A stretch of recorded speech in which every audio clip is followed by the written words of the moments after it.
Okay, good morning. Today we're going to work on another one of our dirty dozen techniques. This one's called the spike.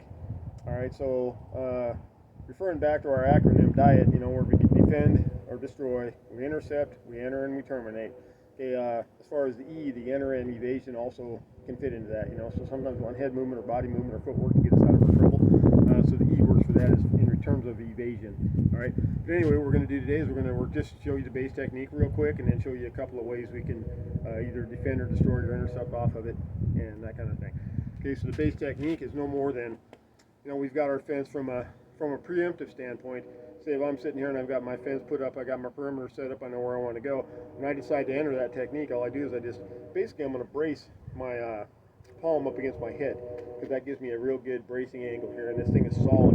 Okay, it's not going to be giving, it's going to be very solid. I'll just drive that bad boy in, and I like going to the sternum. The sternum's a real good shot. It's a good place where you can break the sternum relatively easy on some people. The big old ape, it might be a little bit harder, but I've actually broken sternums on people accidentally, and it's not that hard to break. All right. So anyway, from that position, you're just hanging out. You just drive in, and I like to follow up with a double tap.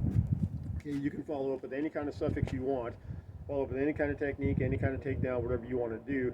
I'm just going to show you the double tap today because that's just one of my go-tos. All right. So from the position, just drive in, and I follow with the double tap. Now, if we were doing it from a defensive standpoint, I'm hanging out. Maybe I have to zone and block. Then I drive in and double tap. Okay, if I'm doing it from a destruction, hanging out, boom, I get the goot. Drive it in, get my shot. If I'm doing it from an interception, hanging out, the guy gets a little too close, I shin kick, drive in, and follow up. So it's a very simple technique. You could easily do any kind of prefix you wanted on it. Say I'm hanging out here in my first motion, say my prefix movement's going to be a finger jab. Hanging out, boom, get a quick finger jab. Boom, and get it.